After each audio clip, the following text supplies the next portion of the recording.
Hello guys, I hope कि आप सब लोग घर पर सेफ हैं। तो आज हम करने जा रहे हैं the summer of beautiful white horse and इस स्टोरी के राइटर का नाम है विलियम सेरवैन। तो चलो शुरू करते हैं। इस चैप्टर के मेन कैरेक्टर है अरम, दूसरा है अरम का कज़न मुराद, थर्ड है खुसरो अंकल एंड फोर्थ है जॉन बायरो जो कि एक फार्मर है। फिर इस चैप्टर में कुछ सब कैरेक्टर्स हैं जिनका जिक्र पूरे चैप्टर में बहुत कम बार हुआ है।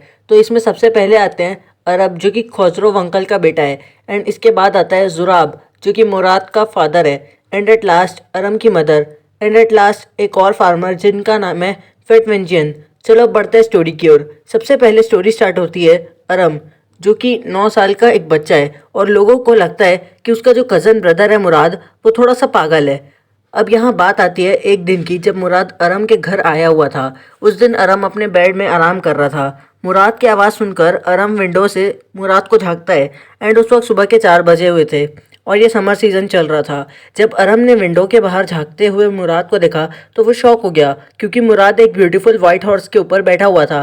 उसे ये देख बिल्कुल यकीन नहीं हो रहा था क्योंकि वो नींद से उठा था, तो उसे लगा शायद वो अभी भी नींद में है, पर नहीं, ऐसा कुछ नहीं था। उसके बाद मुराद कहता है, नहीं भाई अरम, तू सपना नहीं देख रहा है, जल्दी नीचे आ, हम दोनों हॉर्स राइडिंग के लिए चलते हैं।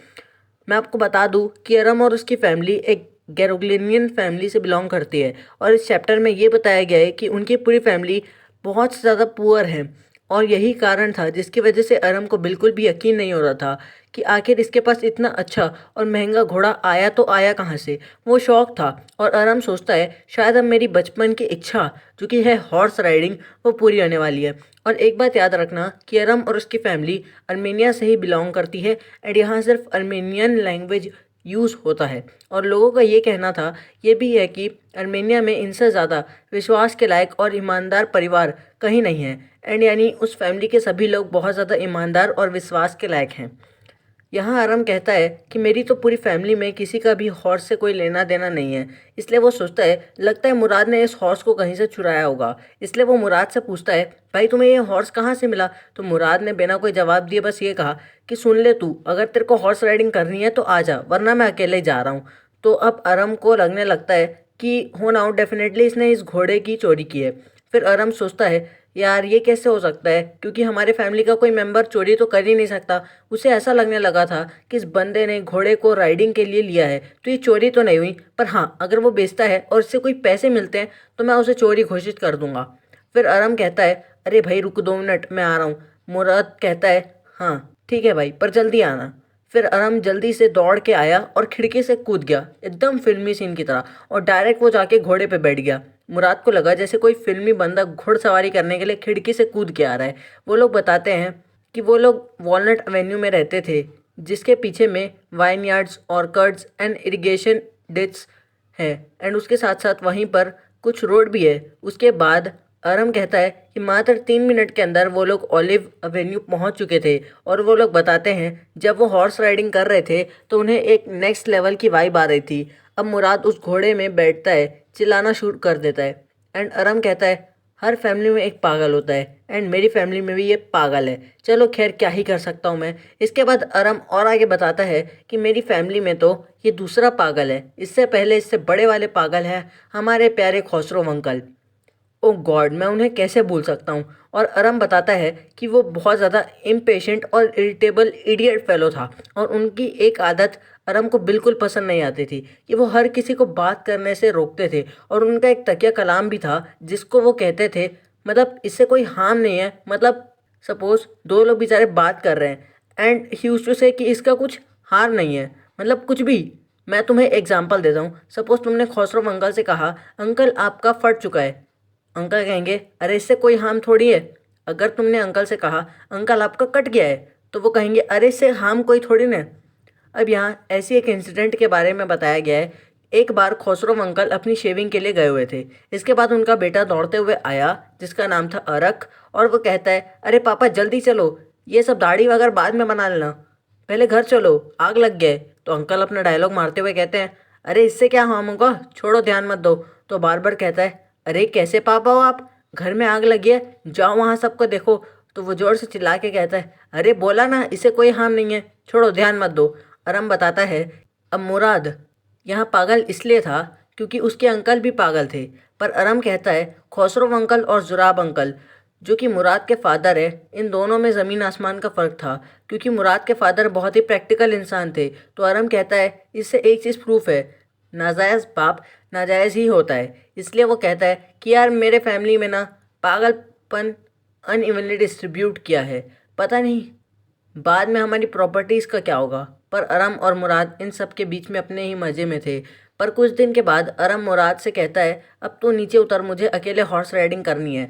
तो मुराद कहता है चल ना, मुझे भी थोड़ी देर अकेले राइड करना है। बाद में मुराद कहता है यार ये तो हॉर्स पे डिपेंड करता है ना कि कौन राइड करेगा, क्यों, क्योंकि अगर हॉर्स चाहे तो वो किसी को भी बैठा सकता है एंड किसी को भी पटक सकता है। तो अरम कहता है तू उसकी चिंता मत कर, मैं श्योर हूँ कि ये हॉर्स मुझे अपने बैक में राइड ज़रूर करवाएगा। इसके बाद मुराद कहता है अच्छा ऐसा क्या, पर मेरा तो हॉर्स के साथ अलग ही रिलेशनशिप है जिसकी वजह से हॉर्स चाहेगा कि मैं पहले उसके बैक में राइड करूं। तो अरम कहता है अच्छा, तेरे से ज़्यादा मेरा और हॉर्स का रिश्ता अच्छा है। अब अरम कहता है ऑल राइट, बट मैं तो तुम्हारी सेफ्टी के लिए कह रहा था, आगे तुम्हारी मर्जी। इसके बाद अरम उस हॉर्स से नीचे उतर जाता है एंड मुराद जैसी कहता है वजीर रन, तो इसके बाद हॉर्स फुल स्पीड में दौड़ने लगता है। और ये जो हॉर्स था वो सिर्फ 5 मिनट के अंदर पूरे इरिगेशन डिच एंड पूरी फील्ड का चक्कर लगा के वापस उसी जगह पे आ जाता है। अब जब सुबह अच्छे से हो चुकी थी तो अरम कहता है ला भाई मुराद, अब मैं इसे राइड करता हूँ। पर जैसे ही अरम हॉर्स पे बैठता है तो हॉर्स ने किसी भी वे में रिएक्ट नहीं किया, मतलब वो हिला डुला भी नहीं, और अचानक से वो फुल स्पीड में भागने लगता है। अरम को कुछ समझ नहीं आ रहा था उसे क्या करना चाहिए होगा क्या नहीं। और इसके बाद हॉर्स इरिगेशन डिचेस में ना जाके डिकरन हलबियन के वाइन यार्ड में घुस जाता है और वहाँ के वाइन्स के ऊपर गिर जाता है। फिर मुराद जब अरम के पास आया तो वो कहता है ए भाई, मैं तेरे को नहीं उस हॉर्स को बचाने आया हूँ। ये सुनकर अरम की गजब वाली बेइज्जती हो जाती है और मुराद को अभी ये चिंता सता रही थी कि गांव में बाकी लोगों के उठने से पहले अगर हमने उस घोड़े को नहीं छिपाया या नहीं खोजा तो तहलका मच जाएगा। फिर अरम और मुराद उस घोड़े को खोजने लगते हैं एंड कंप्लीट आधे घंटे खोजने के बाद फाइनली उन्हें वो घोड़ा मिल गया था। इसके बाद मुराद कहता है अरम भाई, सुबह हो चुकी है, अब हमें इसे वापस करना होगा या तो छुपाना होगा। इससे एक बात साफ थी कि मुराद उस हॉर्स को रिटर्न नहीं करना चाहता था। तो इस वजह से अरम मुराद से पूछता है कि तुम्हें ये हॉर्स आखिर मिला कहाँ से। मुराद कहता है तुमसे ऐसा किसने कहा कि मैंने इसे चोरी किया है, मैं तो आज सुबह से बस इस हॉर्स के मज़े ले रहा हूँ। तो अरम कहता है भाई तू सच कह रहा है ना, ये तूने चोरी तो नहीं की है। मुराद बोलता है हाँ भाई मैं सच कह रहा हूँ, मैंने कोई भी चोरी नहीं की है। इसके बाद मुराद और अरम उस हॉर्स को एम्प्टी वाइन यार्ड में छुपा दिए। पर उन्हें नहीं पता था कि उस वाइन यार्ड में एक फार्मर भी रहता है और वहाँ जो भी अल्फलाल एंड ड्राई ओट्स थे उसे वो हॉर्स को एज अ फूड सर्व कर देते हैं। आगे मुराद कहता है यार एक बात तो समझ आ गई कि ये नेसेसरी नहीं है कि हर एनिमल हमारे साथ अच्छे से बिहेव करे और अच्छे से समझे। अगर तुम्हें किसी भी एनिमल को समझना है तो तुम्हें अपना बॉन्ड उस पर्टिकुलर एनिमल से अच्छा करना होगा। आगे अरम कहता है अच्छा, मुझे कोई ज्ञान बांट रहा था। चल तो मुराद मुझे ये बता, मुझे इस हॉर्स के साथ बॉन्ड बनाने में कितना टाइम लग सकता है ताकि मुझे भी प्रॉपर राइड मिल सके। तो आगे मुराद कहता है तुम्हें अगर बॉन्ड स्ट्रॉन्ग करना है तो इसका अच्छे से ख्याल रखना होगा और साथ साथ सेवा भी करनी पड़ेगी। आगे मुराद अरम की बेइज्जती करते हुए कहता है बेटे अरम, अभी तुम बच्चे हो, थोड़े बड़े हो जाओ, उसके बाद घुड़सवारी के साथ साथ तलवारबाजी भी कर लियो। इसके बाद अरम वापस घर आके ब्रेकफास्ट करने लग जाता है। उसके बाद अरम बताता है कि उस दोपहर उनके घर में अंकल खुसरो की एंट्री हुई और वो एक चेयर में बैठ के अपनी सिगरेट और कॉफ़ी के मज़े मार रहे होते हैं। उसके बाद उनके घर में जॉन बायरो जो फार्मर था वो भी आ जाता है और ये देख के अरम की मदर उस फार्मर के लिए भी एक कप कॉफ़ी ले आती है। और इसके बाद फार्मर भी स्मोकिंग स्टार्ट कर देता है और वो बताता है कि आप सबको पता है मेरे पास एक वाइट हॉर्स था जो कि लास्ट मंथ चोरी हो गया और वो मुझे अभी तक नहीं मिल रहा, अब मुझे उसकी काफ़ी फिक्र हो रही है। इसके बाद अरम बताते हुए कहता है कि अंकल खुसरो ने फिर से डायलॉग मार दिया, इससे क्या ही होगा, इसका कोई हार्म नहीं है, छोड़ो जाने दो, एक हॉर्स से तो गुम हुआ है, हमने तो इनफैक्ट अपना घर तक गंवा दिया है। वो कहते हैं हॉर्स का रोना मचाना बंद करो। तो जॉन बायरो कहता है हाँ हाँ ठीक है, तुम जैसे रईस लोगों के लिए ये बड़ी बात नहीं होगी पर मुझ जैसे छोटे फार्मर के लिए बहुत बड़ी बात है। जॉन बायरो कहता है अरे तुम क्या जाने एक बग्गी और घोड़े का क्या महत्व है। अगर अंकल कहते हैं बेटा अरम इस पे ध्यान मत दो, इसका कोई हार नहीं है। आगे फार्मर बताता है यार आप ऐसा मत कहिए, मैं बड़ी उम्मीद लेके आपके पास 16 किलोमीटर चल के आया हूँ। वो हॉर्स मेरे लिए बहुत कीमती है। उस हॉर्स के लिए मैंने $60 चुकाए हैं। अंकल अभी भी अपनी कहानियों को फेंकते हुए कहते हैं, क्या इतने पैसे में तो मैं थूक देता हूँ, इसमें कौन सी बड़ी बात है। फिर इसके बाद अंकल उस घर से चले जाते हैं। फिर अरम की मदर उस फार्मर जॉन बायरो से कहती है, देखिए आप बुरा मत मानिएगा, ये थोड़े से पागल है। इसके बाद वो फार्मर कहता है, हाँ ठीक है अब मैं चलता हूँ। इसके बाद अरम दौड़ के मुराद के पास जाता है और देखता है कि मुराद तो एक चिड़िया के पंख में लगी चोट को ठीक कर रहा है। इसके बाद मुराद अरम से पूछता है, भाई तू यहाँ क्या कर रहा है, कुछ काम था क्या। अरम फिर पूरी कथा उसे सुनाता है और कहता है, यार ब्रो हमें इस हॉर्स को नहीं लौटाना चाहिए जब तक मैं राइड नहीं कर लेता। आगे मुराद कहता है, भाई तू पागल है क्या, तेरे को सीखने में तो सालों लग जाएंगे, तब तक हम इसका मेंटेनेंस कैसे करेंगे। अरम कहता है, यार देख लेंगे ना, रख लेंगे कहीं पे भी जैसे भी। उसके बाद मुराद कहता है, लगता है तुम हमारे परिवार का नाम मिट्टी में मिला के ही दम लोगे। भाई याद कर, हम गैरोग्लेनियन फैमिली से बिलोंग करते हैं जिन पे लोगों का अटूट विश्वास बना हुआ है, और अगर हम ऐसा करेंगे तो लोगों के मन से हमारे ऊपर से विश्वास हट जाएगा। आगे अरम कहता है, भाई छोड़ना यार, कम से कम 6 महीने के लिए तो रख लेते हैं। उसके बाद पहले मुराद और उस बर्ड को ऊपर की ओर आसमान में फेंकता है ताकि वो ऊंचा उड़ सके। 2 अटेम्प्ट के बाद वो बर्ड ने उड़ान भर ली। इसके बाद अगले 6 महीने तक के लिए रखने के लिए मुराद मान चुका था, तो दोनों हॉर्स राइडिंग के लिए हर सुबह जाना चालू कर दिए। पर पहले दिन की तरह हर बार वो घोड़ा अरम को पटकता और आगे निकल जाता था, और उस घोड़े को खोजने में ही उनका टाइम निकल जाता था। अगले 2 हफ्ते तक कुछ ऐसा ही सीन बना रहा। इसके बाद अरम और मुराद जब फेटफेजिन के वाइनयार्ड पहुँचे तो उन्होंने देखा कि यहाँ पे जॉन बायरो भी आया हुआ था। इसके बाद मुराद कहता है, तुम चुपचाप से यहीं रहना, मैं इनसे बात करके आता हूँ। इसके बाद जॉन बायरो उन दोनों के पास आता है और कहता है, क्या मैं तुम दोनों के हॉर्स की जांच पड़ताल और अच्छी खासी स्टडी कर सकता हूँ।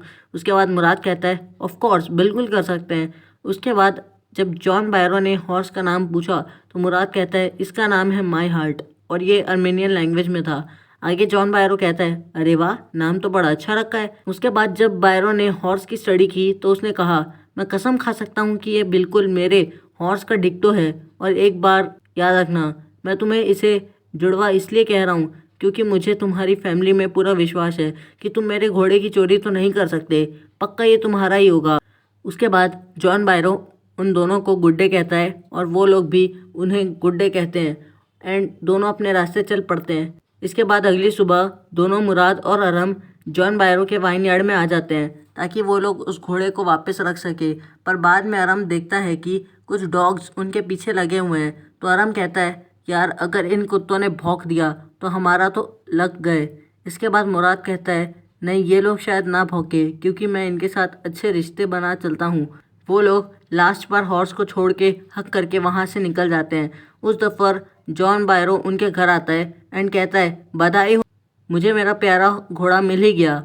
और इस बार जॉन बायरो कहता है, मेरा घोड़ा अब पहले से भी ज़्यादा स्वस्थ लग रहा है और मैं इसके लिए भगवान का धन्यवाद भी करता हूँ। इसके बाद खसरो अंकल चिल्ला के कहते हैं, ए बायरो चल, अब को तेरा घोड़ा मिल गया ना, चल अब चिल्लाना बंद कर दे और ध्यान मत दे। तो गाइस हमारा स्टोरी का एक्सप्लेनेशन यहीं पे ख़त्म होता है। आई होप कि आपको एक्सप्लेनेशन समझ आ गया होगा। अगर आपको वीडियो पसंद आई तो लाइक शेयर एंड सब्सक्राइब करना, एंड मिलते हैं जल्दी आपसे नेक्स्ट वीडियो में। तब तक के लिए stay home stay safe, good bye.